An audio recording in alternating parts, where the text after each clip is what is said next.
So my name is Jennifer Wilson, and I'm the executive director of Cassie and Friends. And I am so excited to welcome everyone here today to our newly diagnosed the first 12 months session.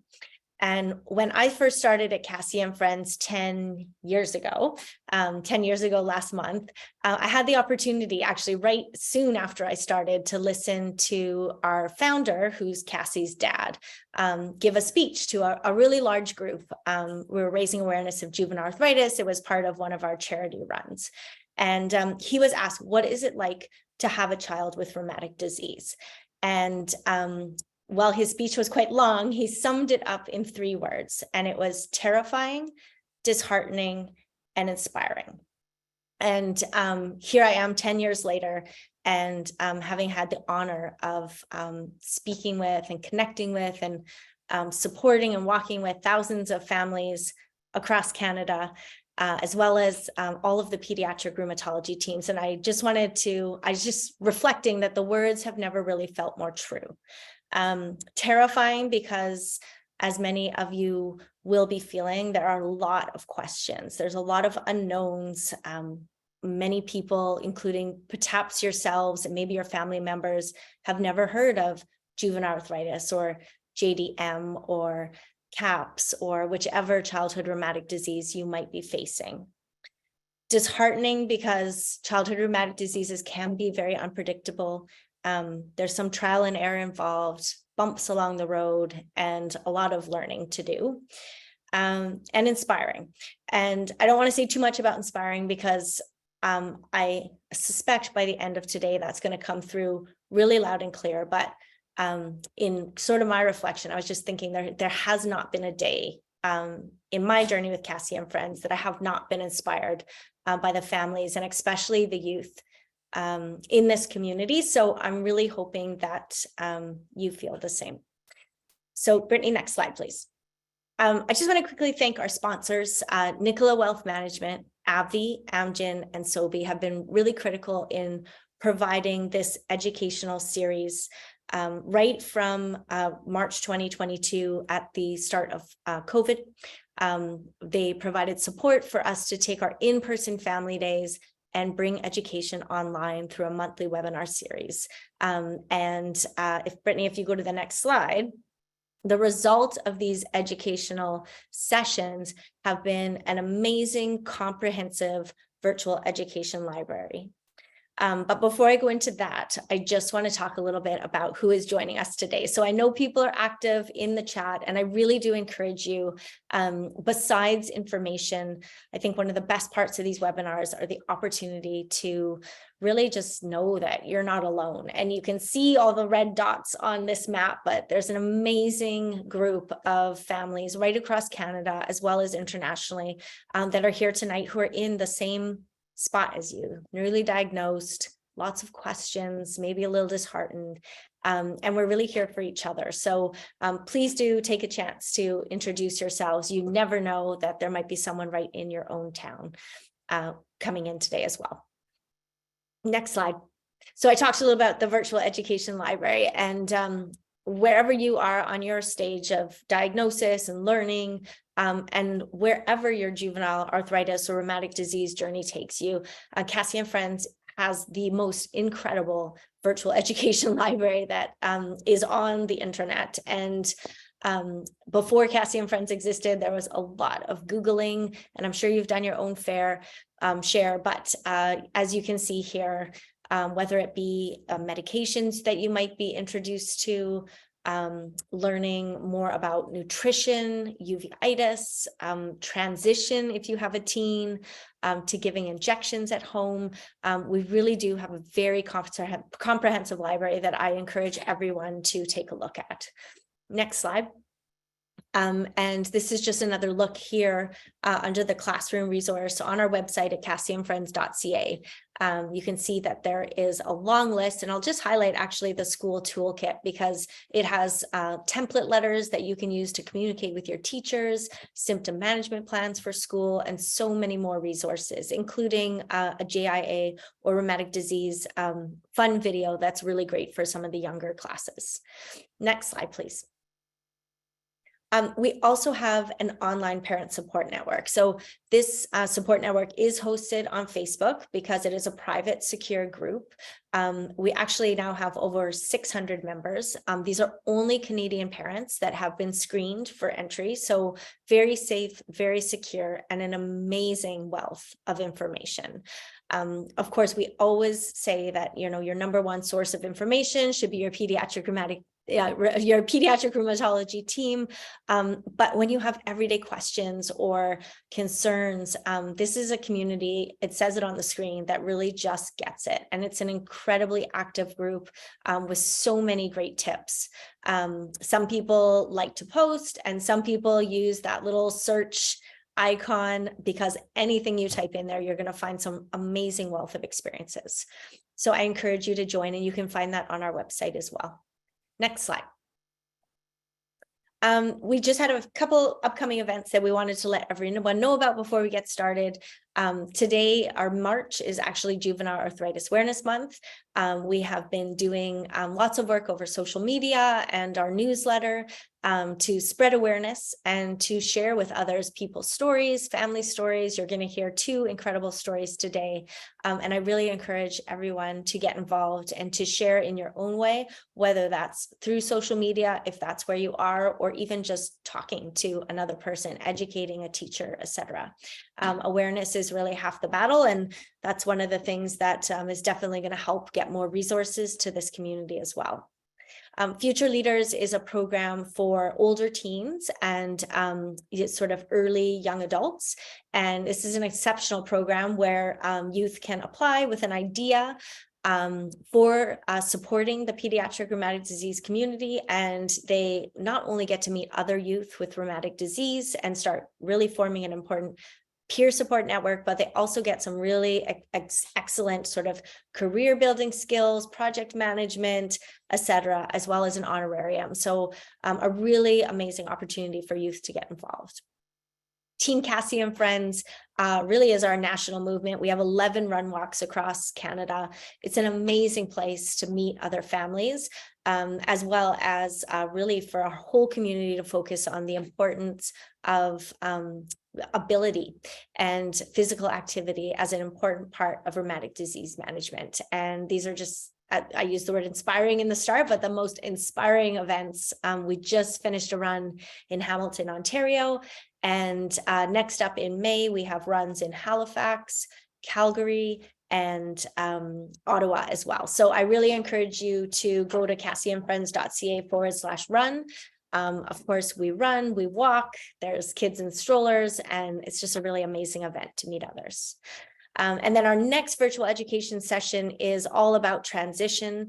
Some people think transition starts just, at 16, 17, but really transition is a long process. And kids as young as 12, 13 can start thinking about small ways that they can start being really active participants in their care to prepare them for the journey into young adulthood. So we're really excited about that. And we have some amazing speakers lined up as well. Next slide. So during this session, you may have questions, and I see Deanie's posting in the chat box right now about how to do so. But down below, you'll see a chat box, but you'll also see a Q&A button. So use that Q&A button to log your questions, and we will have a full Q&A period later. And then after the session, you can always email us at info@cassieandfriends.ca. Visit our website, and we will do our best to answer any unanswered questions after the session. Next slide, please.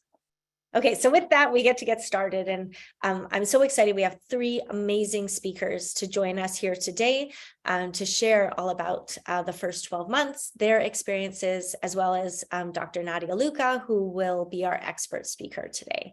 But first up, I'm really excited to introduce Abby.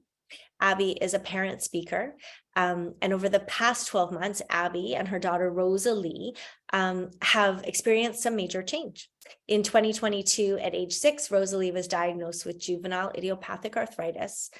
Together they have really traveled a lot of unexpected territory, but also have really found meaning in their experience. They recently did participate in one of our Team Cassie and Friends run walks. and did an amazing job and helped actually form equipment cupboard at their home hospital in Winnipeg, Manitoba. Abby shared her story, a little bit more of it on our blog, and she also helped put together some amazing tips for newly diagnosed families. So we will send that out in the post webinar email as well. Abby also has, as you can see, an incredible family. And, we focus a lot on the child affected by rheumatic disease, but rheumatic disease really also is something that every single person in the family experiences. So I just wanted to recognize Rosalie's amazing sisters as well. She has a 20-year-old sister, an 11-year-old sister, an 8-year-old sister, and a 1.5-year-old sister. And with that, I'm going to hand it over to Abby.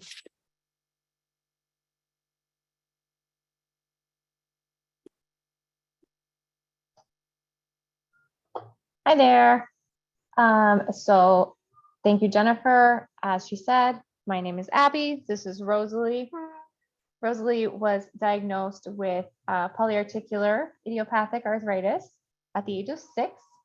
After a few months, and I'll kind of get into that. So when we had started noticing in the end of kind of 2021, Rosalie's wrist was starting to swell. She was complaining of some shoulder pain. And we had chalked that up to growing pains and, rough and tumble kids. Rosalie likes to play quite hard. So we had thought, she's bumping into things, she's moving around, and that's just her, what's kind of happening along with it. Prior to being diagnosed, my husband and I hadn't heard that polyarticular arthritis or even juvenile arthritis was something that we should think about or even have in our realm of awareness. So when the pediatrician suggested that we go to a rheumatologist, I looked at her kind of side-eyed and asked, what's a rheumatologist? I had no idea who we were going to see. We had done x-rays, we had had an ultrasound. And so now she said, she explained to me these are for rheumatic diseases, specifically for children. And we needed to have a second opinion on what was going on in Rosalie's tiny little frame. So meeting with the rheumatology team, we were able to get a diagnosis of juvenile arthritis, primarily in both of her hands, so in the tarsals on her wrists and her knees and her feet. And we needed to start some medication. So we walked into what was going to be a quick appointment and came out a few hours later after ultrasounds, x-rays, injection training, medication review. And to say that I was absolutely floored is the understatement. I had never heard of this disease before. I felt terrible, and the weight of guilt from having brushed off her pain for so long was something that I didn't quite know what to do with myself at that point. I was trying to remember all this information that I'd been given, trying to relay the information to my husband at the same time, who didn't join me at the appointment, and using a lot of terms that I had really never heard before. So it did take us a few weeks to really wrap our head around the experience and what that might potentially mean.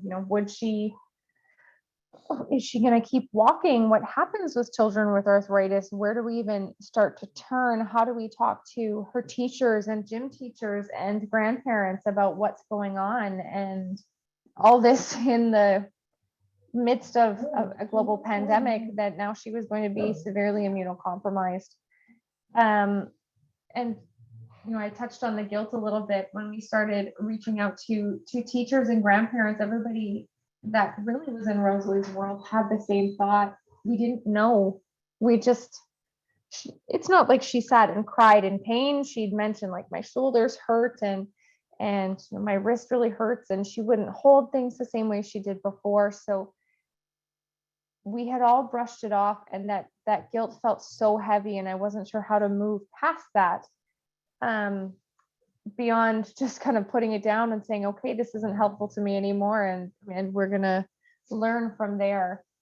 So we got onto Cassie and Friends at the recommendation of our rheumatology team, and we started pulling things out that we needed. I sent the letters from the school toolkit, the templates, I tweaked them for us and sent them off to her teachers so that there was at least a starting point. And I remember typing out that letter and showing my husband and going, oh my God, thank you that somebody started this for me already. I didn't have to start from scratch. And we watched the videos in the classroom to figure out, how to explain to her friends what was going on, or why she wasn't running today, or how come in gym class she wasn't, on the climbing wall, and things like that when the days were a little worse than other days. So just being able to have those resources readily available, it was bookmarked on my phone for the first month solid, and I kept coming back and taking a little more information each day and pulling it in. As time went on, we found a little bit of a groove here and there, but in that time, like Jennifer said, there has been bumps in the road. We've had to change medications because she hasn't responded to the initial lines of treatment that were given. And so again, more information that you have to digest and weigh out the pros and cons and how this treatment will affect them. And that's something we've had to do. This is our third time now to see if we can find a combination that will get her into the controlled state that we're working towards. We've had to figure out things to get through injections, because at the beginning, injections were not ideal for her. She would scream. And now we've got things like our Buzzy Bee, which is our vibrating distraction friend that holds a little ice pack, and it vibrates, and she puts that on where her injection is going to be about 10 minutes beforehand, and it makes it a little more bearable, right? In combination with some numbing cream every now and again to get through. We've had to figure out what to do on days when, especially when her hand is quite swollen, she couldn't open like Tupperware containers for lunches or things like that. So we found some lunch kits that just have one little latch on them that they can just push up, and then it opens up like that so that she can really easily get into it and find what she was needing for her day without needing a lot of assistance, because she was already quite independent. And so having to go back and revert to needing more help was quite frustrating for her. And then we also needed that parental support on our side, because as a parent or a caregiver, you're always trying to support the child. And we needed somebody to turn to and say, like, what do we do about this? What about this type of medication? Anyone have any side effects? How quickly does it work? Things like that, some anecdotal help to reach out to. And that's where the Facebook group was invaluable. I still search in there quite frequently, even just to see what other people are going through, or if there's places that we can lend support through our last bit of our journey. It's been a shorter journey than many others, but it's still maybe helpful to someone else who's going through that same experience. And as Jennifer said as well, we have other children that we are trying to balance the needs of a child who needs more attention in some areas with their needs as well. So we can also reach out to parents in the group for that as well. Like, how do you balance? One kid wants to go ice skating, but somebody's ankles are too sore to ice skate today. What do you do about things like that? So the journey is not an easy journey. It is not for the faint of heart, but it is one that there are so many people cheering along the sidelines for you, and understand that it is difficult. And there are days when it is overwhelming and it seems unfair and it's frustrating. And then there are other days where you get a lot of blood work done and you get a lot of injections, and then you go and get a milkshake, right? Yeah. To make it just a little bit better. You get a shamrock shake at 9 a.m. on the way to school to tolerate the medical tests after that. So it is a journey that you will continuously learn, but there are so many others who have laid the foundation that you can just kind of follow along and pick up the pieces as you go, and just give yourself a lot of grace in that. Especially in our situation, we didn't know what we were looking at or what we could look for. And now you know, and you can make the best decisions for your child and your treatment plan going forward with your rheumatology care. That's all I have.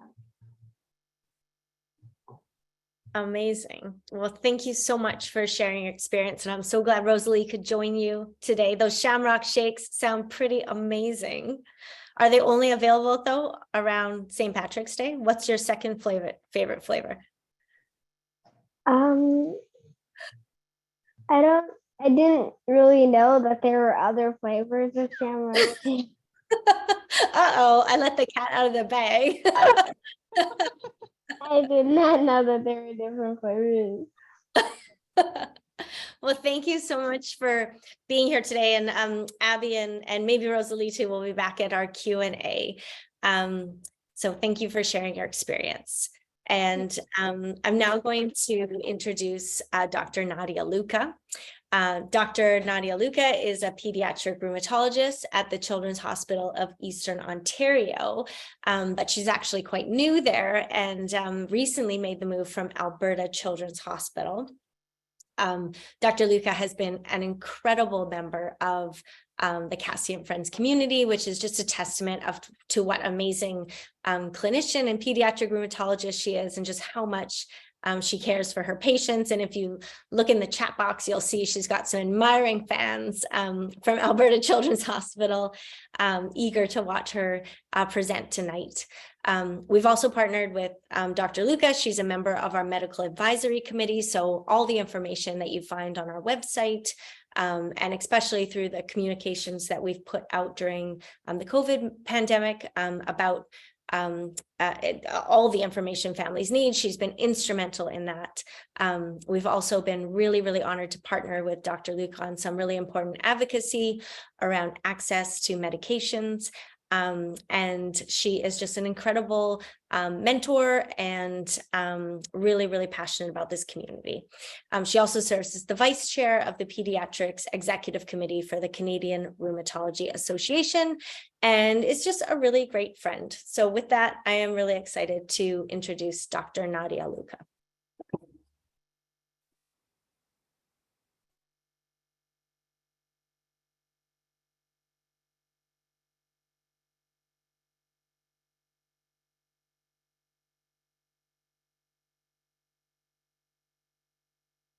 Hello, sorry, I had to figure out how to share the screen appropriately. Thank you so much, Jennifer, for that really kind introduction. And it's really my pleasure to be here and to be with all of you to talk about what to expect in that first 12 months after receiving a diagnosis of a rheumatic disease. So I will go ahead and get started. Okay, so I don't have any disclosures that are relevant to this talk. So there are a number of rheumatic diseases that can onset in childhood. The most common of these is juvenile idiopathic arthritis. And that is probably what most of the people in the audience tonight are dealing with in their families. But there are a number of other conditions such as systemic lupus erythematosus, juvenile dermatomyositis, various forms of vasculitis and scleroderma, as well as a host of other autoinflammatory conditions such as periodic fever syndromes or CRMO. So really quite a long list, and this is not comprehensive, of childhood rheumatic diseases. So what do these conditions all have in common?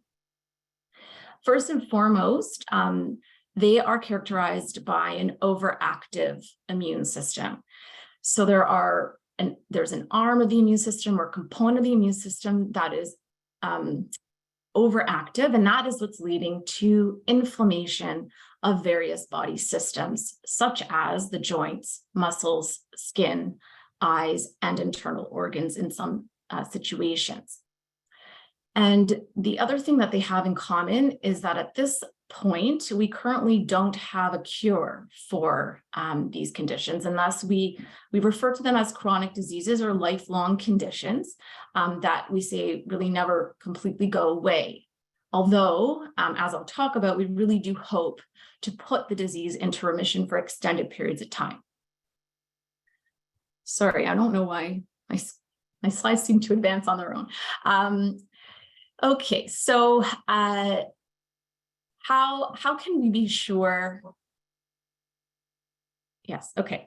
What else do they have in common? So they are typically diagnoses of exclusion, and sometimes we refer to them as idiopathic, as in the term juvenile idiopathic arthritis. And so what that means is we really need to be sure that we've ruled out any other causes that could cause these symptoms, these features that we are seeing in your child. So that could be anything from structural abnormalities that could result from things like trauma. Infection is a really big one that we focus on because various infections can certainly lead to arthritis, but also some of the other inflammatory features. And then there can be other forms of inflammatory disease that aren't entirely rheumatic in nature, but could also cause these symptoms such as celiac disease or thyroid disease, inflammatory bowel disease, etc.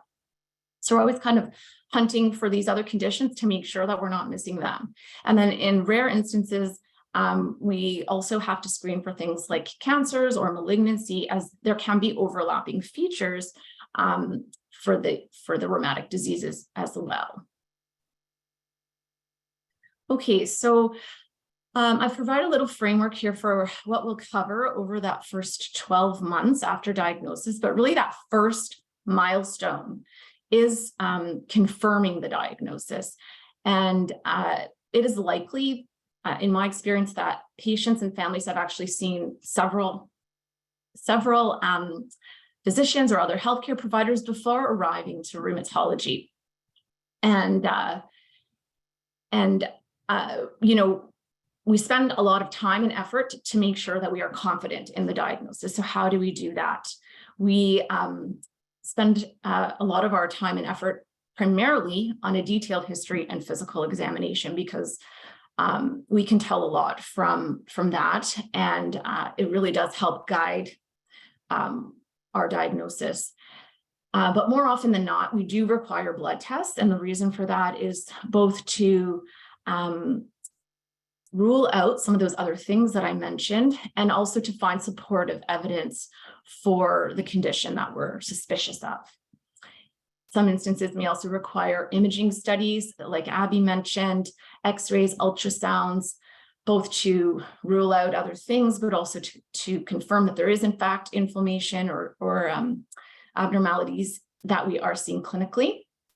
And then for some of the more systemic diseases, such as lupus or others, we may sometimes require a small tissue sample like a biopsy to confirm the diagnosis, and also to determine sort of the extent of the disease and provide some prognostication.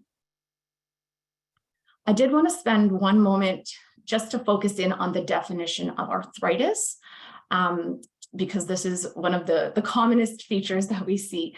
Arthritis is defined as joint inflammation, and by our clinical exam, the way we determine this is that there is either fluid or swelling in a joint, or there is limitation in the range of motion of the joint, plus one of either tenderness or stress pain, meaning pain at those ends of motion.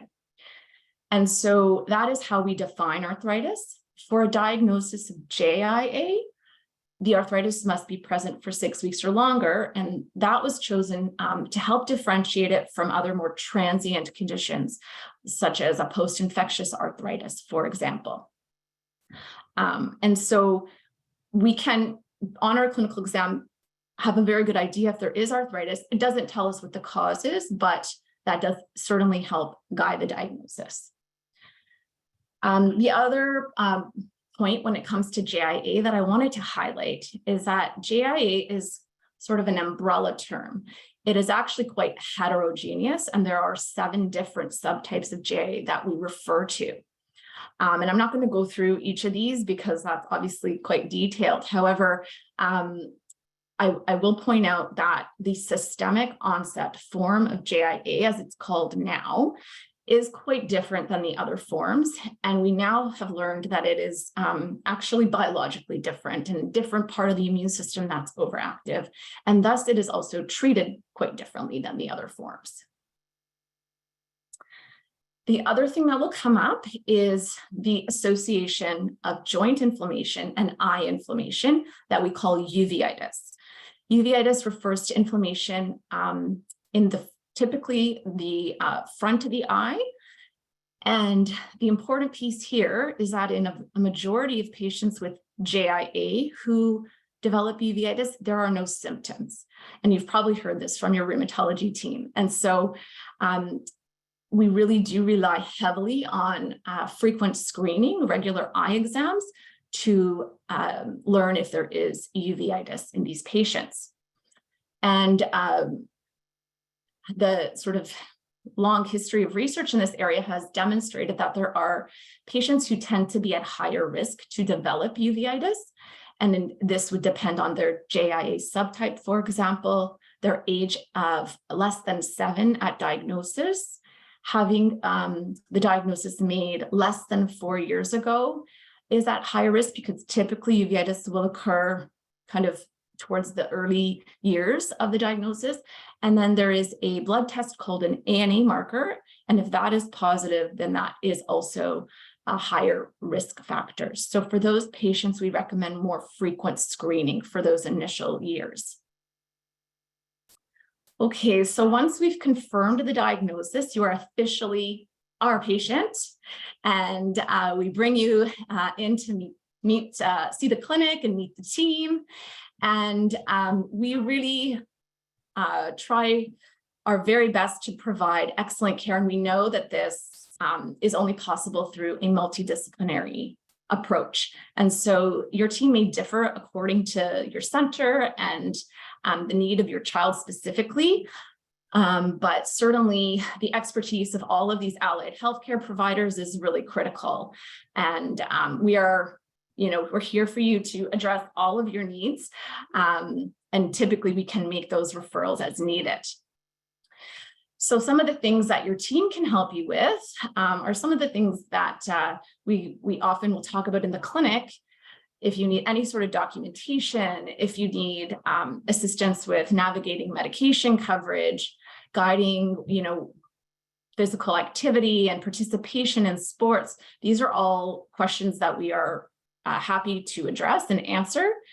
And then I think having the support of an organization like Cassie and Friends is just amazing and so valuable, because there are so many day-to-day things that other families can also support each other through. So that combination is really, really wonderful. But my main message here is that we are here for you. And we know that it can be quite overwhelming at the outset, and we're expecting lots of questions, and we want to help.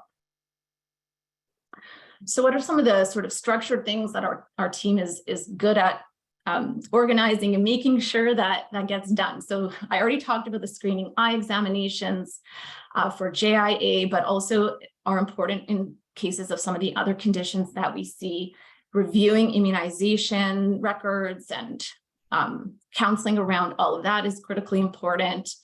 Often before we start treatment, there are a number of tests that need to be done, like TB tests or other viral tests. So all of that gets organized right away. And then going forward, instructions on what monitoring lab tests are required when on certain medications. And then bone health is another important aspect, which brings us to physical activity. So we do strongly encourage all of our patients to be physically active to their tolerance. As I say, we're always happy to provide letters to ensure that children are accommodated at school.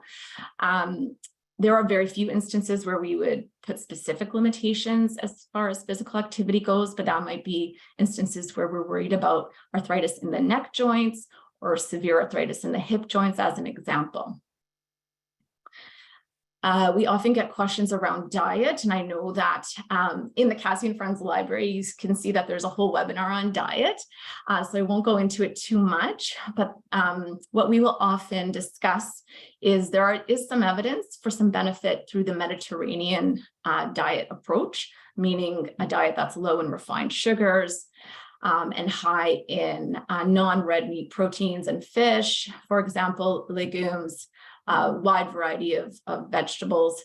And, we are actually actively engaged in quite a bit of research in this area now. So stay tuned for that. Questions around travel now that we can all travel again.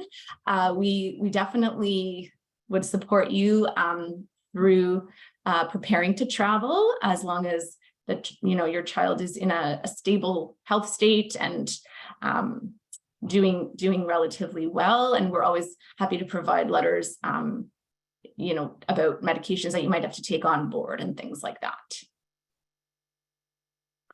Okay, so the next step in the journey is really initiating the treatment and getting things going. So in rheumatology, we typically follow the latest evidence-based treatment guidelines that are put out by either some scientific bodies such as the American College of Rheumatology or CARA, you'll hear us talk about. That's the Childhood Arthritis and Rheumatology Research Alliance.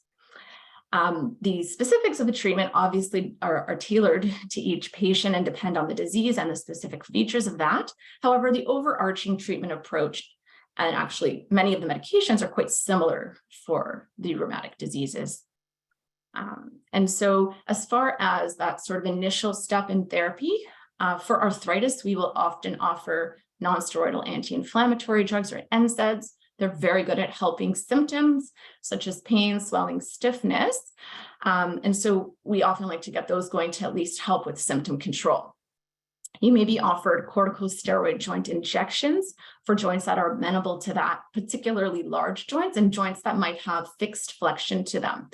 And for some patients with oligoarticular arthritis, 4 joints or fewer, that may actually be a definitive treatment. They're very effective.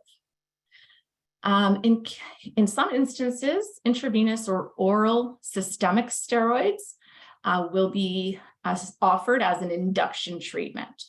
And this would be the case in situations where the arthritis was very debilitating, very severe. And then in the case of our other more systemic rheumatic diseases, such as lupus or dermatomyositis, then those would be part of the initial treatment, very likely. At the same time, though, we do always have a plan to introduce what we call a disease-modifying anti-rheumatic drug, or DMARD, with a view to find a treatment that's going to control the disease and allow patients to come off things like steroids, which have a lot more side effects in terms of their adverse event profile. The reason we start them right away is because sometimes they do take quite a bit of time to work, such as several months. And so we do want to get things going and get the drug levels built up so that they can then kind of take over that disease control in the long term. So what are some examples of these? There's 2 categories that we generally refer to. One is the non-biologic DMARDs, or conventional DMARDs, the most common of which is methotrexate.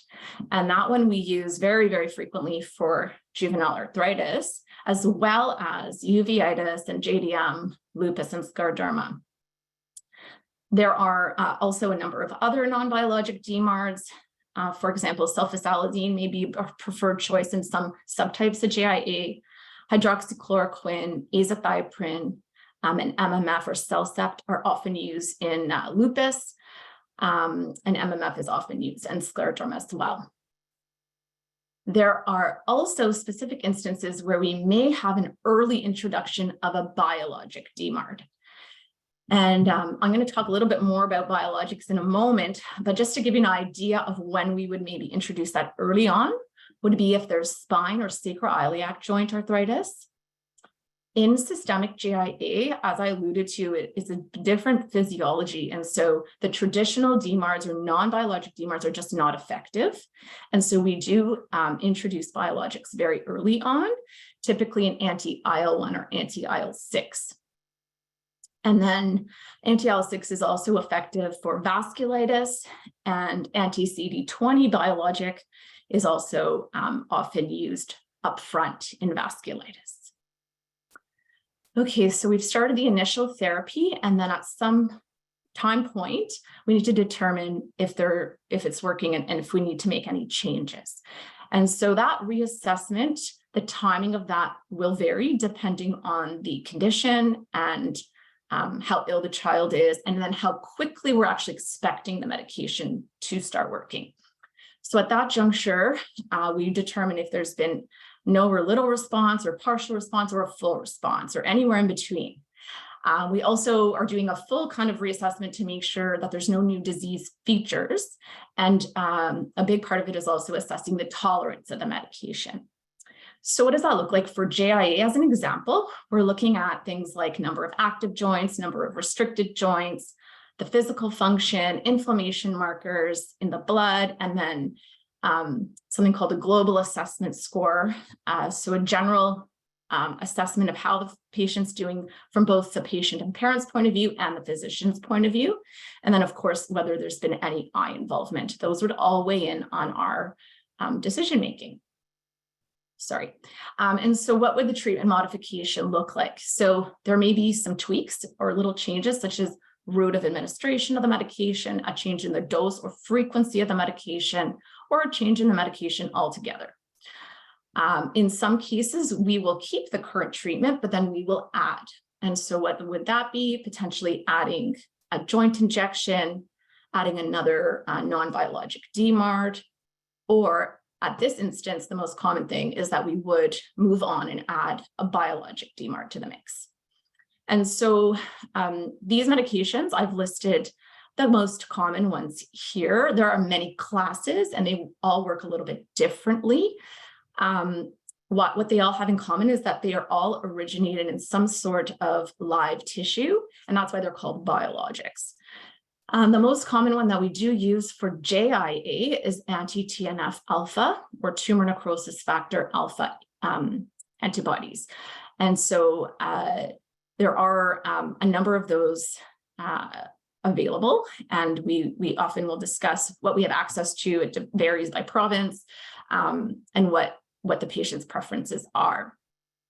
And then, as I alluded to earlier, there are the anti-IL-1 that are primarily used in systemic arthritis, but also many of the autoinflammatory conditions and periodic fevers, and then anti-IL-6, and then CTLA-4 blocker abatacept can be used in JIA, and then the rituximab, which is primarily used for vasculitis or lupus.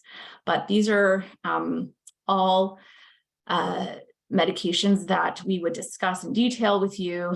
And the key message here too is that they are a lot more targeted compared with steroids or some of the traditional DMARDs. They are picking out specific inflammation proteins and blocking them.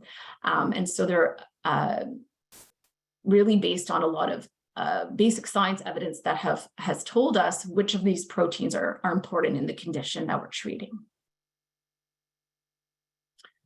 Okay, and lastly, once we've hopefully gotten the patient on an effective treatment regimen, then we have to continuously assess and what are those key outcomes that we want to look at.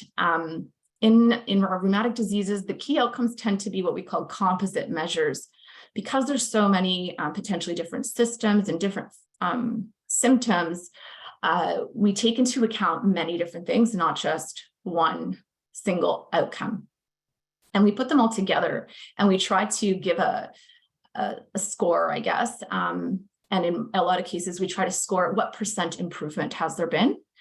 We want to define what what level of disease activity is occurring. So aiming for minimal disease activity or even remission, which is when there's no signs of active disease, are the outcomes that we're looking at. So as an example for JIA, one of the common outcome measures that we use both in the clinic but also in research studies is called the JADAS or JADAS, the Juvenile Arthritis Disease Activity Score, which is the combination of the active joint count, the physician global assessment from 0 to 10, with 10 being the worst, and then the same for the parent and patient global assessment. And a JADAS score of a 1 or less is considered inactive disease. There is a formal definition for clinically inactive disease for JIA that was developed a few years ago. And I've listed the very specific criteria here for you. It's a very tight definition and quite strict actually, but that is how we would define clinically inactive disease. So no joints with active arthritis, morning stiffness of less than 15 minutes, inflammation markers have to be normal, the physician global assessment has to be 0, no systemic features for those with systemic arthritis, and no active uveitis. The other piece that we will often collect and want to learn a lot about at your visit is patient-reported outcomes, for example, health-related quality of life. And the way we try to quantify this through asking questions around physical functioning, pain intensity, and then importantly, medication side effects. And a really recent Canadian paper actually showed that medication side effects was second only to pain intensity as far as impact on health-related quality of life. And so we spend a lot of time working with families to mitigate side effects as much as we possibly can. Okay, and so what does the data show us? I have some recent data from the CARA JIA registry, and that includes sites in the US and in Canada. Their 1-year data shows that the average pain score is 0 at 1 year, and that 45% of patients met that very strict definition of clinically inactive disease, and that 43% of patients similarly had a JADAS of 1 or less. Some recent Canadian data from the Capri JIA registry demonstrated that by 6 months, 51% of patients had a pain score of less than 1, 24% had a quality of life score greater than 9, and by 1 year, 81% had achieved that definition of clinically inactive disease, and 64% had a JADAS score of 1 or less. And so I hope I've shown you that there is a lot to do in that first 12 months, and we will be working very closely and intensely with you during that time, but the journey continues. And so, happy to answer any questions, even for things that may occur after that 12-month time point. With that, I will hand it back to Jennifer. Thank you so much, Dr. Luca. That was amazing and such a good overview. I think so reassuring. And I think about those words, like you've covered a lot of like the disheartening and the scary parts, but that data that you presented at the end, I mean, really like in layman's terms, what I've seen is the pediatric rheumatologists in Canada are really good at helping kids be kids and get back to all the things that they love doing and exploring and playing. But not just that, in making sure that their families are doing well too. And so with that, we're going to have one last speaker join us, and then we're going to get right into the Q&A where we'll really welcome everyone back. And our next speaker is Sophie Finn. Sophie is a grade 12 student living in Langley, BC, and Sophie was diagnosed with juvenile dermatomyositis, or JDM, which is a rare rheumatic disease, in 2017. And actually, before the webinar, I looked up, I was like, when did Sophie first get in contact with Cassie and Friends? And Sophie has been involved with Cassie and Friends since 2018. And through her journey to today, she is now one of our 2022 Cassie and Friends Youth Ambassadors. She's doing an amazing project as part of our Youth Ambassador program. And she's also just a leader in her community. So she's the president of our high school's graduation committee. She's on 2 leadership committees, and she also coaches kids soccer. I remember when I first met Sophie in 2018, that was her main concern, was getting back to soccer, because she has 10 years of soccer experience under her belt. Sophie is currently working on her university applications and hopes to study business or political science, which she feels are really aligned to both her desire to keep learning, but also to serve as a leader in her community. And we are very pleased to have Sophie be a leader in our community. So Sophie, I welcome you to turn on your mic and Hi, my name is Sophie. Thank you so much, Jennifer, for that introduction. I'm so excited to share my story with you guys today. So I'm 18. I'm just from outside of Vancouver. I'm in my senior year of high school. Like Jennifer touched on, I'm obsessed with soccer. I love sports, hanging with my friends, pretty much your average 18-year-old. I'm going to tell you my story of misdiagnosis and then eventually diagnosis. So my story started when I was 13. In 2017, I played soccer for 10 years. So I noticed that practices, I started to experience really bad back pain and arm pain. This progressively got worse and worse over the course of a couple weeks. My parents were as much confused as I was, as those were my only symptoms. So we went in to see every specialist you can think of. We saw chiropractors, we saw knees, and we even saw naturopaths, everyone telling us something different. So with that, I had 4 weeks on top of months of seeing different specialists with no real answers, trying different diets, trying different stretches, being diagnosed with things like the flu. And while this was all happening, I was getting progressively worse and worse. I ended up being bedbound, and this was really the last straw for my parents. So my mom called BC Children's Hospital and was put on the phone with Dr. Tucker, a rheumatologist at Children's. And I was told to come in immediately.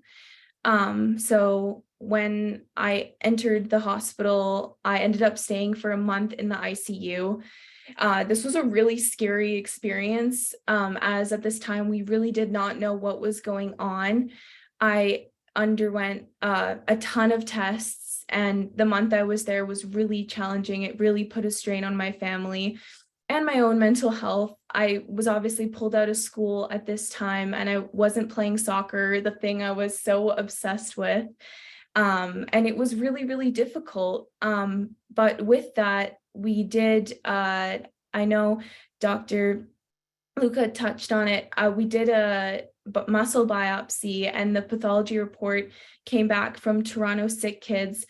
I was in the hospital for 4 weeks. So at the end of those 4 weeks, and it was confirmed that I had juvenile dermatomyositis. That's JDM for short, for those of you who have not heard of that before. This was such a relief to finally figure out what was causing all this havoc in my life and putting everything I loved and identified with to a stop.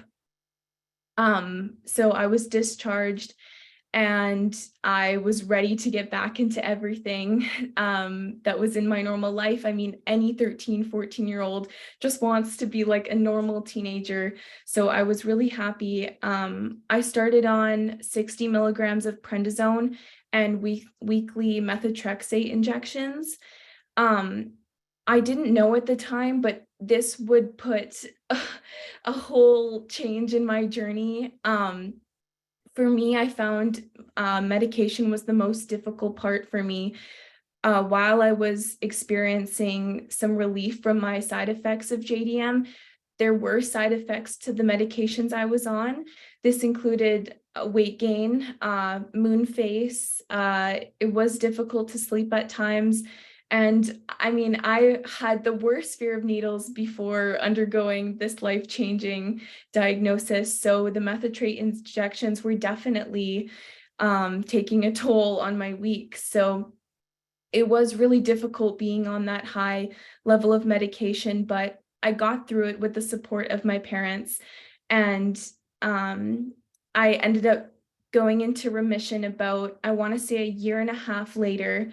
And during that time, I was transitioning back to school and soccer, which was also extremely difficult. When I was discharged from the hospital, I was wheelchair bound. So I was in a wheelchair watching my team play soccer. And then as my medication started to work, I went back into soccer. I started on my team again. The transition back to school was very difficult. Reconnecting with my friends after this experience was really challenging, but over time it did get better. I would have told myself at that time, like it gets better, there's hope, just take it day by day. I heard that all the time. It's really hard to believe when you're in it, but I'd like to say I'm living proof that it does get better. And with the education and medication, I am where I am today. So I'm now graduating in 3 months. And it's so crazy to see how far I've come in these past couple years. I'm a youth ambassador for the Cassie and Friends Society. I wish you could meet all of my other ambassadors. I know there's not a lot of experience with JDM. It's quite rare, and my hope with my campaign is to raise awareness for JDM, so you don't have to go through the misdiagnosis that I went through for months that really took a toll on my family and myself. But I'd like to believe that this experience has changed me for the better. It's made me the advocate I am today, and it's made me be able to share my story with 50 plus attendees. I would have never believed this years ago.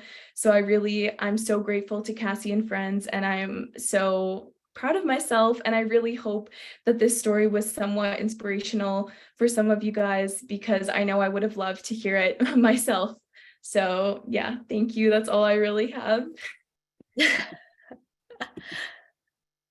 I had like such a smile on my face the whole time you were speaking. I'm so proud of you, Sophie, and you did an amazing job speaking. And I'll like just go in the chat because everyone right now is saying like, "Wow, Sophie!" But incredible, and thank you so much for sharing, your story as it was, because I know that you had some rough spots, but I also see in you like so much resilience and just so much excitement for everything that you're doing and will do, and we share it with you. So with that, thank you. And you're going to be amazing on the Q&A. So I'm going to welcome back Abby and Dr. Luca as well. And sorry, I'm just watching the nice comments come in the chat. So I told you there was going to be inspiring and now it will continue because this is really our time to chat and talk. And I want to thank Abby, Sophie. I also want to thank Dr. Luca, because having this time together outside of the clinic room, outside of your appointments, to be able to absorb information, to hear from other people, and ask some questions in just sort of a different, calm atmosphere where we're really in it together is what this is all about.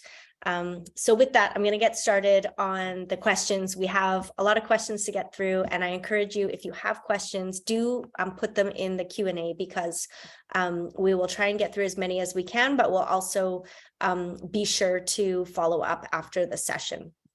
So the first question that I wanted to start with was about flares, because I think that was such a great question.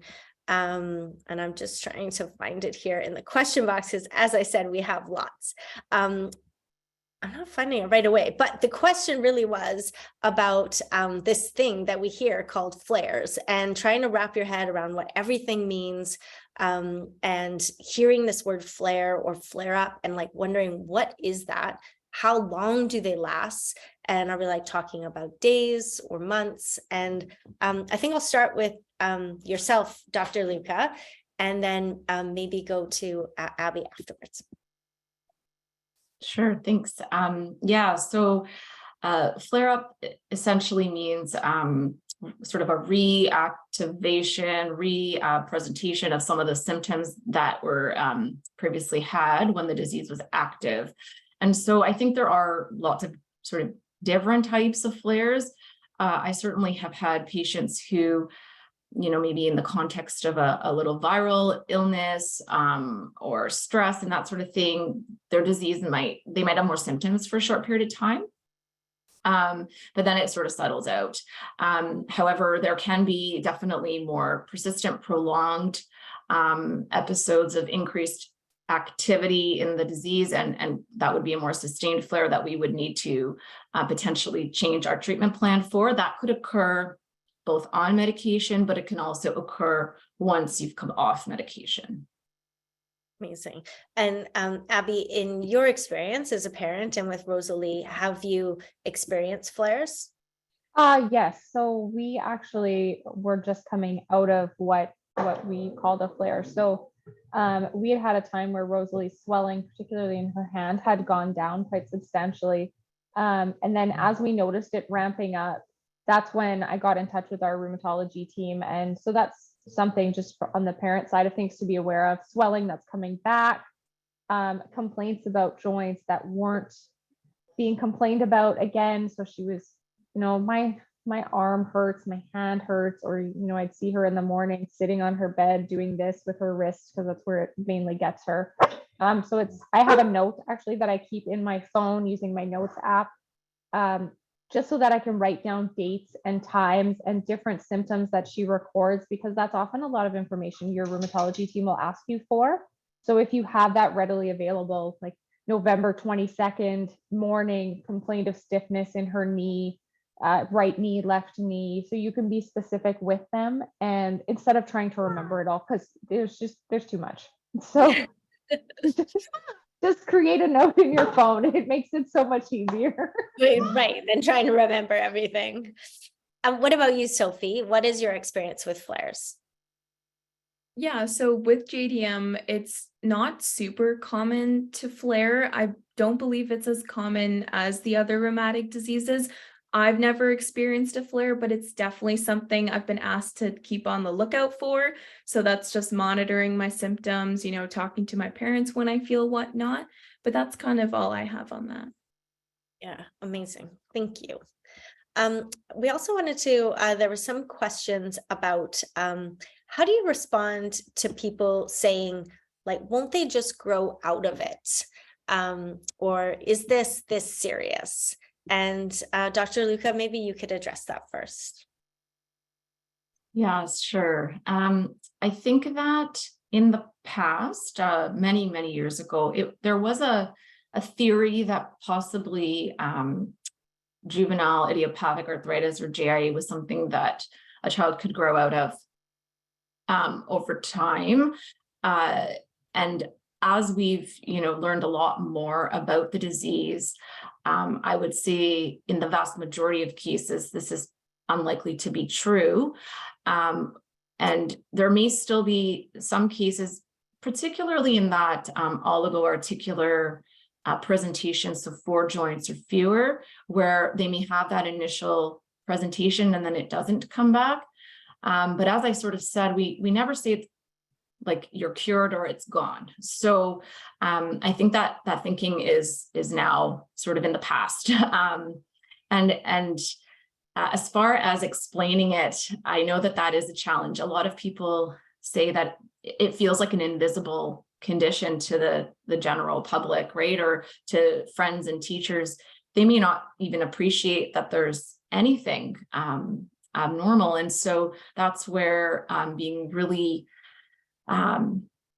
focused and firm about, these are the symptoms and this is what inflammation is, even though you may not see it.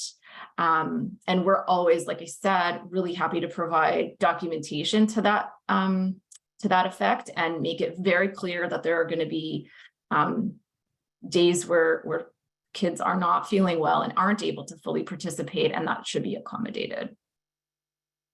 Sophie, obviously you had the experience of being in the ICU for a prolonged period and using a wheelchair, but what about after that, when you had your sort of symptoms more under medicated control? How did you decide when to share with friends or teachers, and what was that like for you? That's a good question. I think it was something difficult for me to share. There's not like a overwhelming amount of understanding, I guess, being that our diseases are more rare. I would share it with people that I trust. I do find support in close friends and family, and getting involved in Cassie and Friends honestly was probably the best thing I've done. Connecting with others who also have the same experience has been so rewarding and really, like, I guess, healed me as well. So yeah. Thank you. I'm glad to hear that. And Abby, I know you mentioned you used the school letters. Like, how was the reception at school, and what was the level of understanding? The level of understanding is low, as you'll encounter with most people. Most people don't understand how serious it can be, what it can affect. But our education team has been so willing to work with us. And I try to give a lot of lead time. So even for this last upcoming school year, I had emails sent out to her upcoming teacher by, the week before school started, as prior to the meet and greet that we had to have. So then they had some time to digest it. And anytime there's been a change in medication or things like that, there's an email sent both to the office and to that teacher, letting them know, here's what's upcoming, here's the change that's been, just so that if there's a substitute or anything like that, everybody's aware of what allowances are required. Yeah, great. Yeah. So our next sort of group of questions, I'm trying to group them. One thing that I think you touched on really briefly, Dr. Luca, was around TMJ or possible joint jaw involvement as one of the joints affected by JIA. And I guess the general question, well, there was a couple around TMJ, is one, like for TMJ support, should a parent go first to their ped room team, or should they talk to their dentist? Yes, good question. So the TMJ can certainly be affected in JIA, and it's a lot more common in JIA compared with adult onset like rheumatoid arthritis or other forms of adult arthritis. So we're always on the lookout for it. And we will always examine and ask the kids and teens about their jaw. So certainly I would say the answer to that question would be to start with your pediatric rheumatology team. We will do an assessment in the form of asking a lot of questions and examining, and then determine if there's a chance that there could be arthritis in the jaw. Then typically we would recommend imaging in the form of an MRI, because that is really the best at this moment in time, has the best sensitivity to pick up arthritis in the jaw. That being said, dentists, orthodontists, and even maxillofacial surgeons are very important colleagues that we work with in collaborative care if there is, in fact, a jaw issue, whether it's arthritis or arthritis plus other, because there are certainly lots of other conditions that can affect the jaw. Mm-hmm. And so we will often suggest or refer you on to also see one of those specialists, because they can be particularly helpful if things like making a splint is required, or any further, potentially down the road surgery, things like that. So it's a multidisciplinary effort. But when it comes to that question of, is it arthritis, then that really starts with us. Mm-hmm. And if I know that because we do have, I just want to direct everyone, we have actually a full TMJ webinar on our website. But if a parent, if the child's ears are being checked and there's no fluid or redness, but the child is complaining sometimes of ear pain, would that be a red flag? Certainly the jaw pain can refer to the ear, can even kind of cause headaches and things like that. So yeah, that would be worth mentioning so that your rheumatologist could take a look. Amazing. Okay, now we're going to talk a little bit about physical activity. There's some questions around that, and I think you touched on it in your presentation and really called it out as important. And I know that there is a really major Canadian study also looking at physical activity in children with rheumatic disease. The question is, are there any limitations to physical activity I should impose on my child for school or extracurriculars during active disease? I'm happy to answer, and then if any of the others have input, please jump in. Yeah, so as I said, we do encourage physical activity, and there is even during, if there is active arthritis, there is a lot of evidence now that inflammation is not, physical activity is not something that would make joint inflammation worse or arthritis worse, and so it's felt to be safe. There were some of those exceptions that I mentioned around if there's instability in say like the neck joints or the hip or anything like that, you would get very specific instructions around that. But by and large, we do strongly encourage it. And we know that it's actually really healthy for joints and bones for kids to be active. We would never recommend that they push themselves to a point where they're having a huge amount of pain though. So it really does need to be allowing the child to set their limits and set their tolerance. Thank you. Abby, how have you worked with your, at the elementary level with your either teachers or gym teachers, or even just, some activities I think of with younger kids is like, let's sit crisscross applesauce on the floor for story time. How have you dealt with some of those situations and supported Rosalie to continue to be active? Between like in her classroom proper, we've talked to the teacher for what type of seating is available to her, because again, sitting for long periods of time can make her uncomfortable. It's something that's included in the letter template as something that may be difficult for her. So, that was just an open discussion. What is available for her? Now they have chairs, and she often sits in a chair at the back of their little group when they're having a grouping. They also have a standing desk in her classroom that's available should she need to work standing up. And that's just some of the different movements that they have for things in gym class. And we always do for her as well at home that if something's uncomfortable, then you can say something about it, while also trying to stress that you cannot use your arthritis to get out of doing things. You still have to take the garbage outside. You can't just say my hand hurts too much to take out the garbage. So there's that delicate balance there. But yeah, no, we give her a lot of encouragement to advocate for herself, and like, I can't do that today. Things like push-ups, and they're doing little burpees, or even like pushing along on scooters on the floor. For a while that was really uncomfortable for her. So we try to find different things she can do, or even just taking breaks. She played soccer last year with the little kids league, and she would just take more breaks than the other kids. She's like, I can't run that much today. I'm like, okay, and then go back, go try again.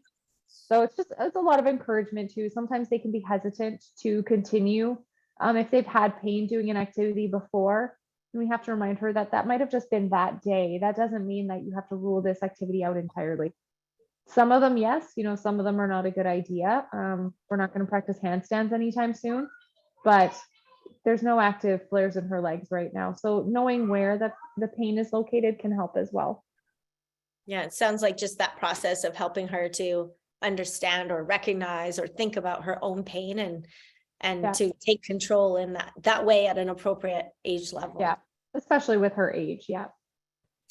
Sophie, I know we have, because I saw in the chat some families of teens who have been recently diagnosed. And I know that obviously gym is an important component of the high school curriculum, and, in the later grades can be count towards graduation. So did you have any tips or tricks for navigating gym class and or communicating with your coaches on your soccer team?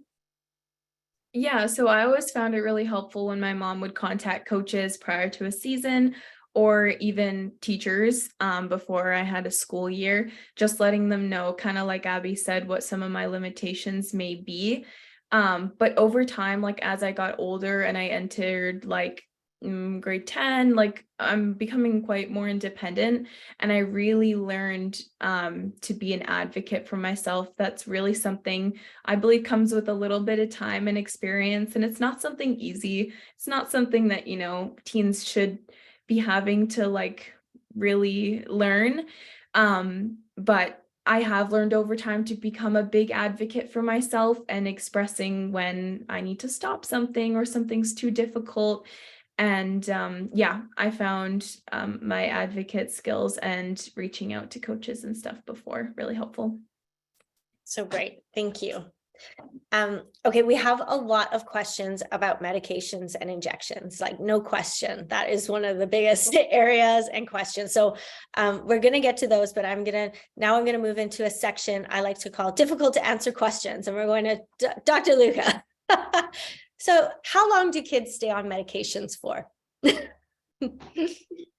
Yeah, no, that's a common question that we get. And so the general approach to that is that we want to find a combination of treatments that work and that get patients as close to that inactive disease state as possible. Once we're at that point is sort of when we start the clock to say, okay, we're going to now keep you on this regimen for a period of time so that there's this sort of sustained period where things are under control. The exact like number or amount of time is actually still something that's under study. We're part of many studies that are looking at this question: what is the optimal amount of time to keep patients in remission on medication? Sort of a rule of thumb that I tend to tell families, just is to give them an idea, is around 18 months to 2 years is the kind of time frame that I give them. But this would be in the case of JIA. Sorry, I should be specific about that because it could definitely differ if there's another diagnosis at play. So, but yes, that is sort of the time frame that I give. And then at that point, we can assess. There's no hard and fast rule, but we can assess if they want to try. Usually it's a slow coming off medication. We don't just suddenly stop medication all at once. Yes, we had another question too. It's like fun words associated with rheumatic disease. We got flare, and then wean is another fun word. So wean is, do you want to just explain a little? I think you just described it, but wean is.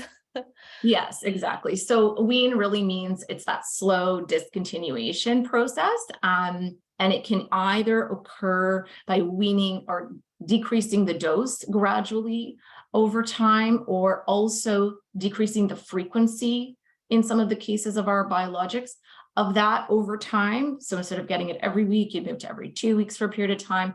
But yes, that's what weaning means typically in our world. Okay, so we're going to stay on this track for a couple more questions. There was one question about known complications of existing treatments, medications, and I think that given, the breadth of medications that are used and the breadth of diagnoses, I think that's a question that definitely is case by case and hard to generalize.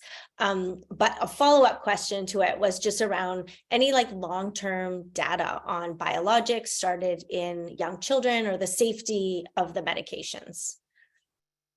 Yes, that's a great question.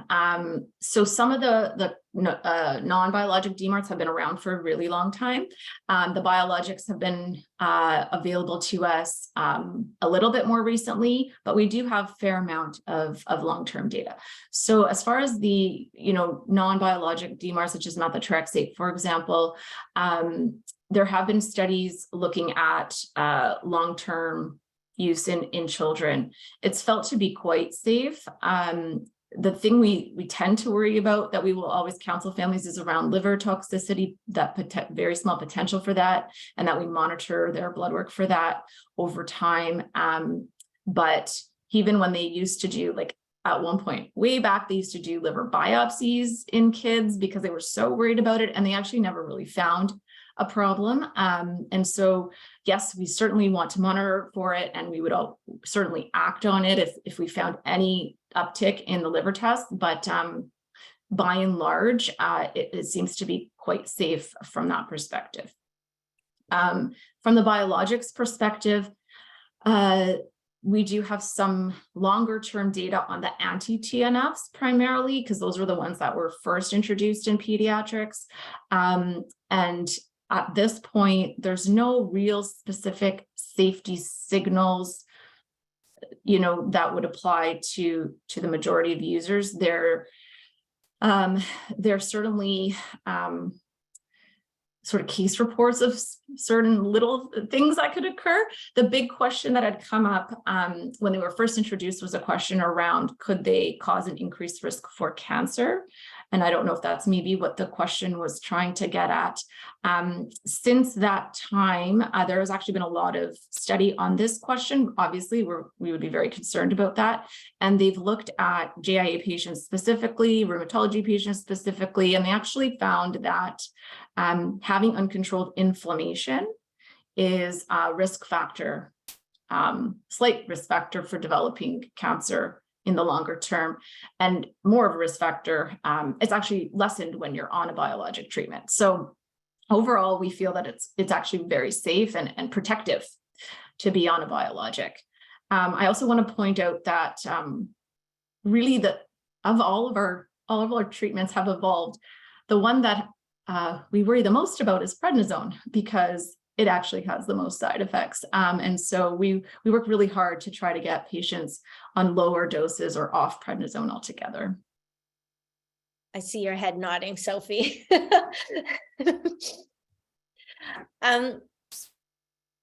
Abby, I'm going to go over to you now. So when you were first sort of had the discussion about starting an injectable medication with your rheumatology team, I wonder if you could just describe a little bit about that, but also sort of where or what injection support looked like where did you learn how to do it? Who did you go to, whether it's in the ped room team or outside of that? So initially it was at our first diagnosis appointment, the rheumatology nurse came in. We have a dedicated rheumatology nurse with our doctor, and she came in and walked me through how to do the injection using a cloth, and she brought in all the syringe and the different things. She showed me everything, how to operate everything, how to do the injection, we're doing subcutaneous injections, how to pinch the skin, where different injection sites can be. They had a diagram of a body with highlighted spots. So if you needed to change injection sites because one was more sensitive, like Rosalie doesn't like injections on her arms, she prefers them on her leg. So that might just be a personal preference. And she definitely doesn't like them on her stomach. That's not a way she's going to go. After that, we did a lot on Cassie and Friends. We watched a lot of videos. We went to YouTube. We went to the Facebook group, like, how do you help these kids? Different injections can be different for the child based on the medication. So we have methotrexate that we give her, and we give her that weekly, and she's generally okay with that. Well, that one, goes in with some deep breathing and a hug from mom. She had another medication that was also an injectable, and that one was substantially worse for her just because of how it felt as it went in. And so that one needed a little bit more coaxing and a little bit more help. I definitely did reach out to the parents in the Facebook group about that specific medication, like who else is giving this to their kid and how do you make it somewhat tolerable, and got a lot of great suggestions and tips for that. But definitely it was a lot of, and then for the first time, you will be very nervous and you will feel like you're going to do it wrong. And the only thing that the nurse said to me that kept going through my head was, she's like, you can't get it wrong. The only way you can get it wrong is if it's not going in the body. Like, okay. You're like reassuring advice. Sophie, did your mom do your injections, or did you do your injections? Yeah, so I actually chose to do them at the clinic because I did live so close. That was, I guess, a personal preference of mine. Something I found helpful at first were numbing creams. those really did help me in the beginning, but I never thought I would get used to needles. It was a really big fear of mine, actually, even before being diagnosed. So it does get easier. I am like the best with needles now. So numbing cream, definitely super helpful. I did actually have my own Buzzy Bee at like 15, so there's no shame in that. But yeah, that's what I found helpful. This kind of relates directly to the next question, but just suggestions about easing nerves around starting medications. And I mean, both oral and needles, but how about in your experience, what helped you? I actually didn't feel super knowledgeable when I started my medications, neither did my parents. I found I got the most information through Cassie and Friend webinars, the website, talking to other families. I was put into contact with a couple other kids, and hearing their real life experiences was really helpful. Yeah, I didn't really get that. That was more of my struggle with the side effects from the medication. So getting educated on that before is probably really helpful. And no, there's a lot of like mitigation you can do. I know there's a lot of coping strategies that friends of mine that do have JIA talk to me about. So kind of just, I guess, talking to other people in the community is really helpful. How about yourself, Dr. Luca? What have you seen that has been really helpful to families? You guys, basically. Yeah, no, I mean, our nurses are amazing at troubleshooting with families. I heavily rely on their expertise to guide families through, and they do the training and also all of those strategies that we talked about, and distraction. We also have child life service. I think most children's hospitals would have access to child life, who can also provide strategies and support to the families around needle coping. And we do have, as mentioned, we have a pretty robust injection support area on our website with some webinars, a demonstration video, some worksheets, and I think all of that together, as well as the Facebook group, I think has been an amazing resource for families, like giving their like step-by-step, play-by-play, and dad does this, mom does this, the sibling does this. It can be quite a production, but it's worth getting it right to ease that sort of anxiety for everyone.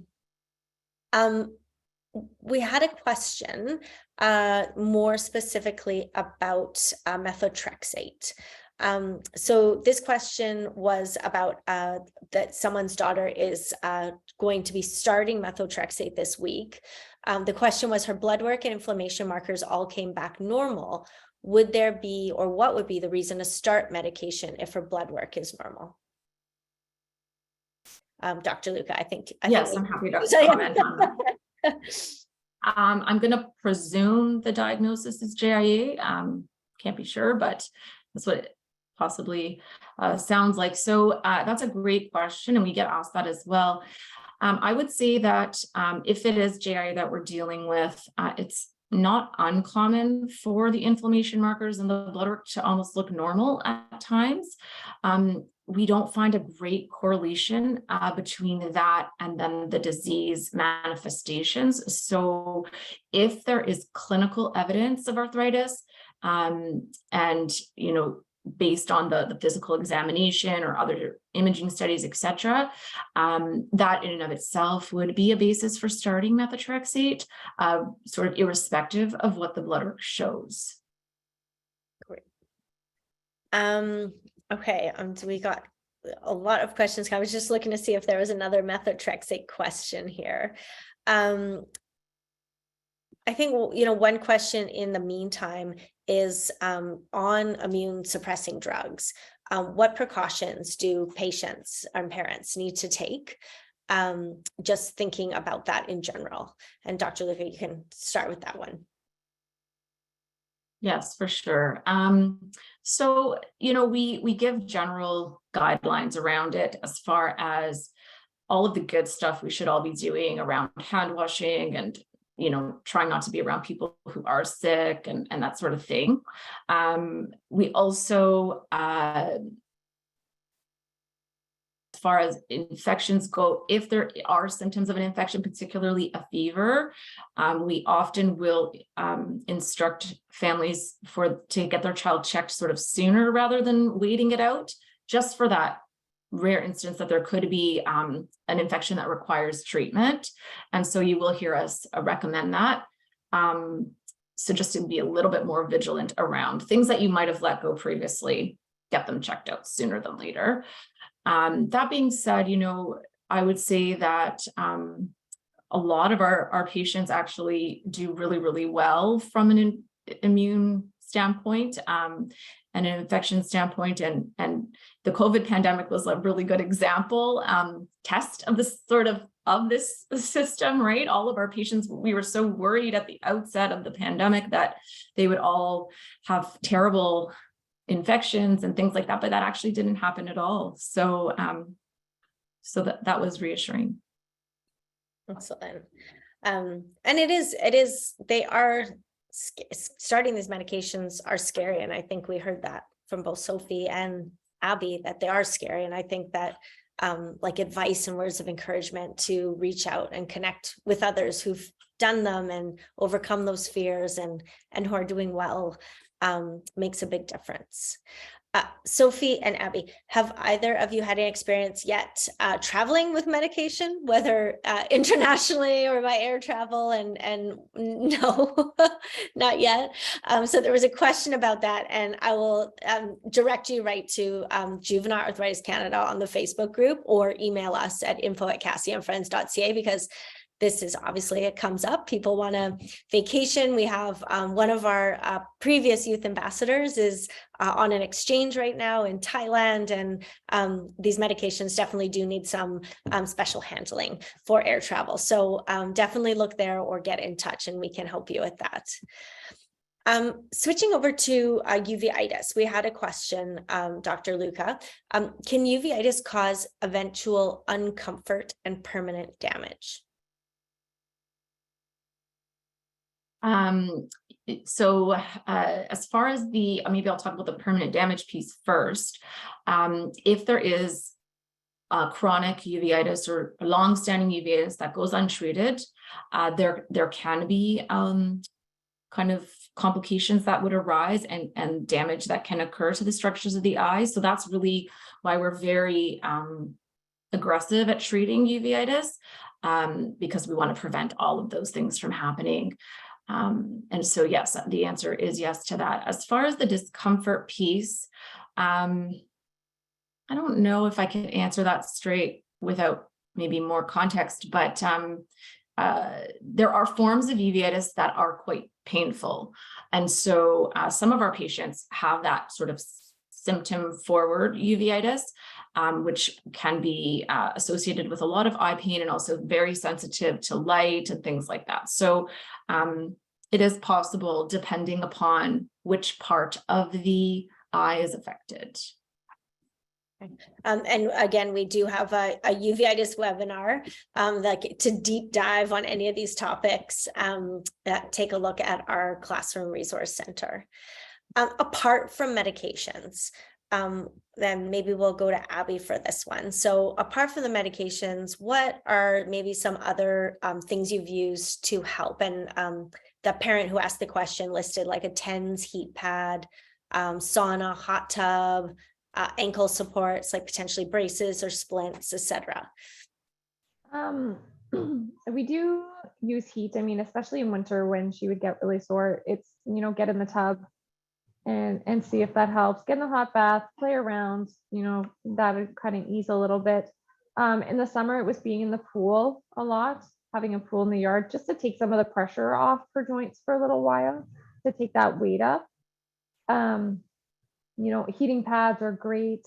Any kind of like rice bags or magic bags, if anybody has them lying around, those are even nice to tuck into bed with, just to ease that a little bit. Making sure that they're wearing really good shoes. So, things like flip-flops and Crocs might not be the best for them. Making sure they have something that provides them that additional support. You don't need to layer aches and pains on top of aches and pains. And then things that have helped at school are, you know, being able to stand, talking to teachers for that so that she can shift her positioning a lot.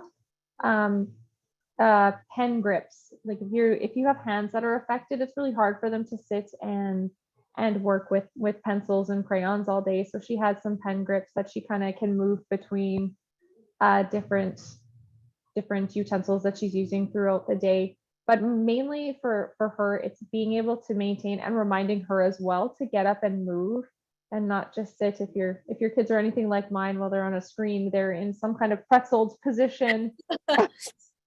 And then reminding them not to push themselves too hard, because that's really the worst, you know. Goes out, plays tag, and then comes and like, my legs are so sore. I'm like, yeah, I know. No, nothing a hug can't fix, but that's what works for us here. Do you have any pain tips you wanted to share, Sophie? Yeah, I mean, with JDM, it's a little bit different. I don't like have pain like on the daily since I am in remission, but I remember when I was at the height of my illness, it was difficult to like ask for help and like receive help and kind of not push myself too much. So I guess like really being in touch with how you're feeling.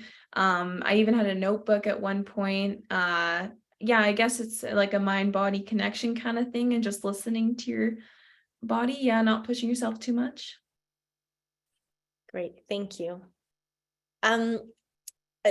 Dr. Luca, we had a question about if patients with juvenile idiopathic arthritis are more prone to other illnesses like cancer or psoriasis or celiac. Okay, yeah, good question. So out of those examples, sort of what I would first say is that there is a there is an association between juvenile arthritis and celiac disease. Both of them occur more frequently than you would expect based on the general population. So someone with celiac would have that population has a higher incidence of JIA, and then vice versa. So there certainly there's some shared autoimmunity there for sure. And we have a lot of patients who have both diagnoses. As far as psoriasis goes, yes, clearly there is a form of arthritis that is associated to psoriasis. And that's one of the subtypes of JIA. And then also in adults, there's psoriatic arthritis. And so patients with psoriasis are regularly screened.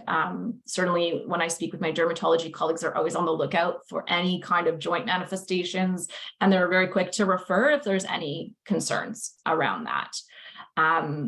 So yes, there is a link there as well. And then as far as the cancer piece, so I did briefly, I think, talk about it in the question around safety.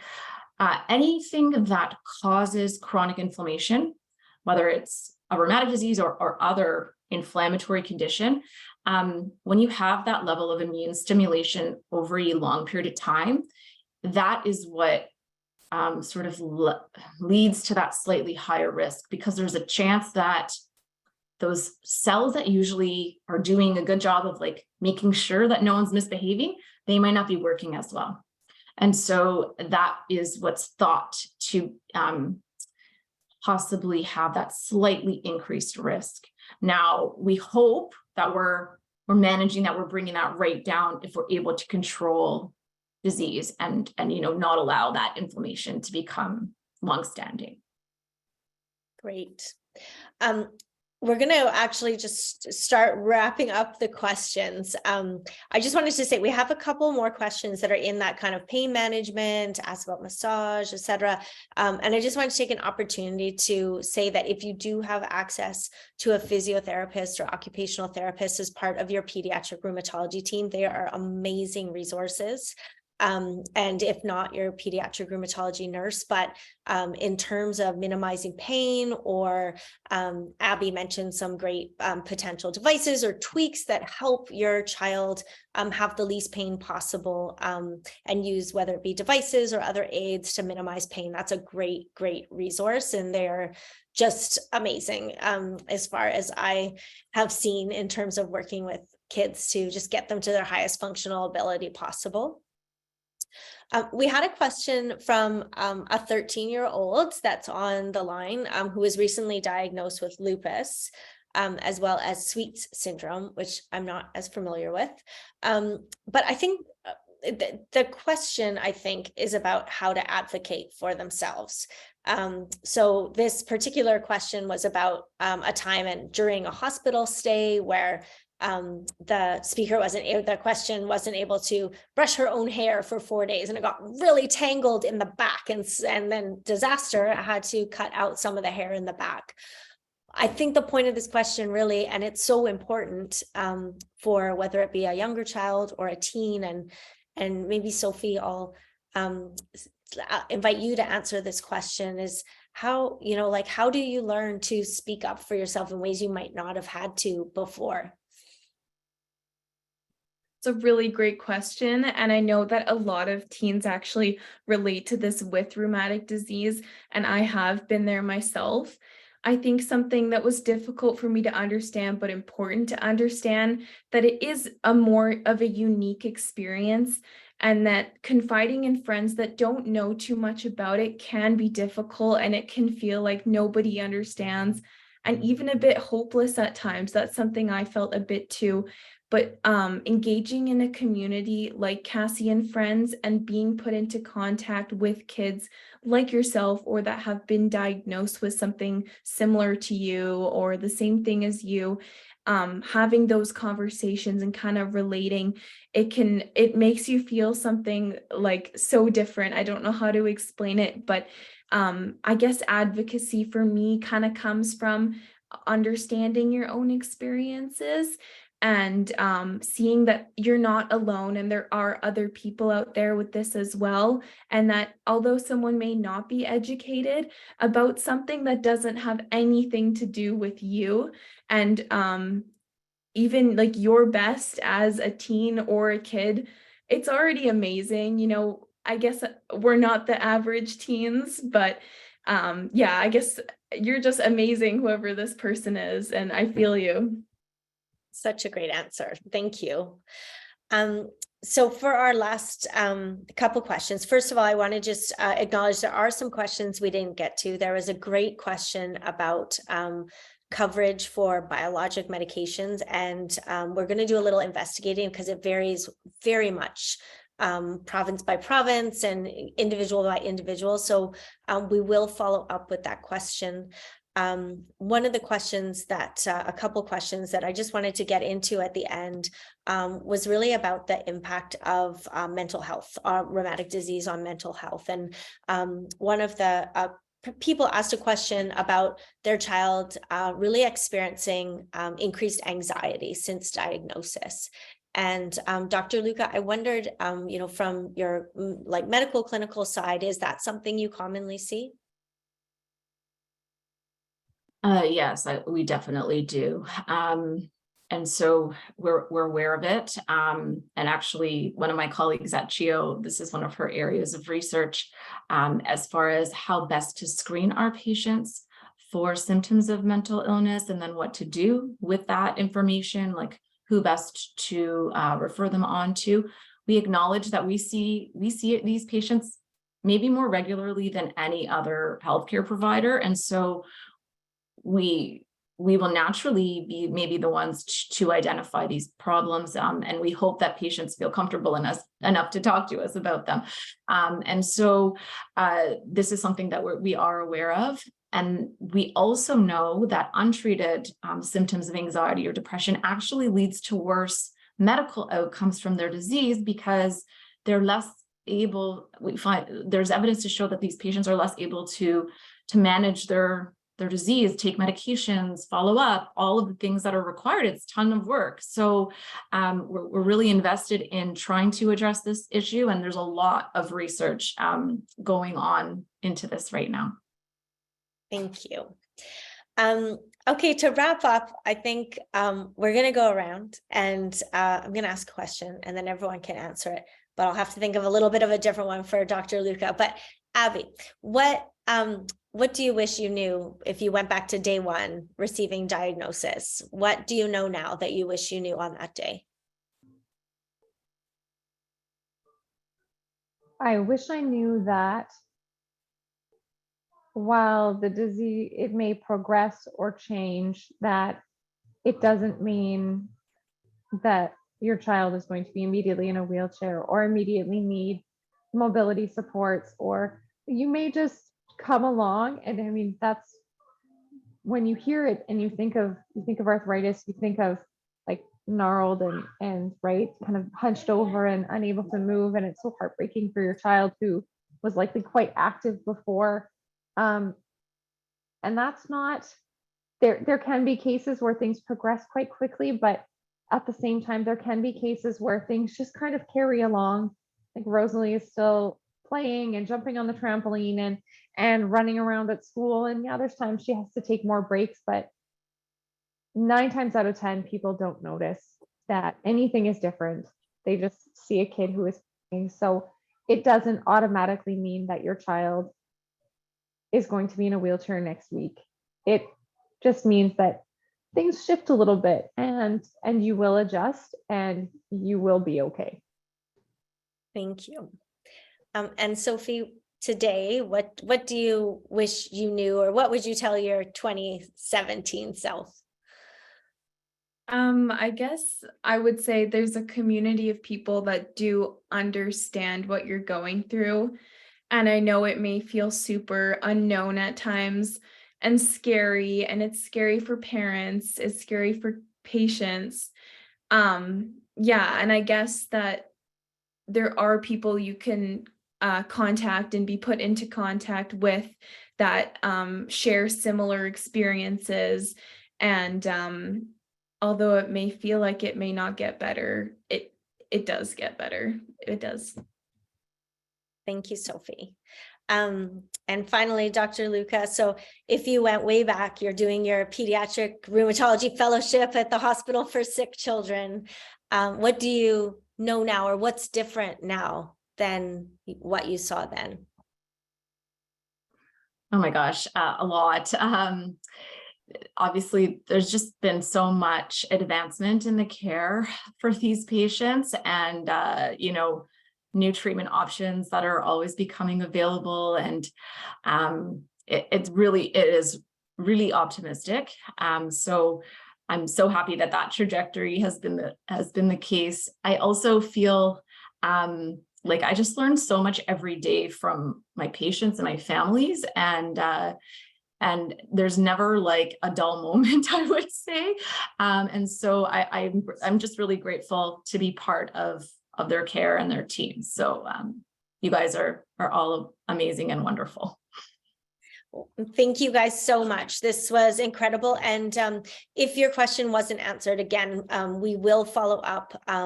We have an amazing medical advisory committee, as well as Abby and Sophie, to help with some of the questions that didn't get answered. So please stay tuned. Thank you guys again so much for joining us and helping all of those families that were here tonight joining us really feel part of a really strong community for their first 12 months after diagnosis. I'm going to ask Brittany if you'll share the screens back on, and I'm just going to say a few words to close the session. So first and foremost, please do keep in touch. If you have a question, please do check out the Juvenile Arthritis Canada page on our Facebook site. We have lots of information and events that come out by our email and social media. I also mentioned that it is Juvenile Arthritis Awareness Month, and families have been a really integral part. Families of the past who were diagnosed as long as 2017 and 2007. Cassie and Friends has been around since then. We're now right across Canada, and we're so honored to be able to be here to connect families and to provide you with information and help you navigate your journey with rheumatic disease.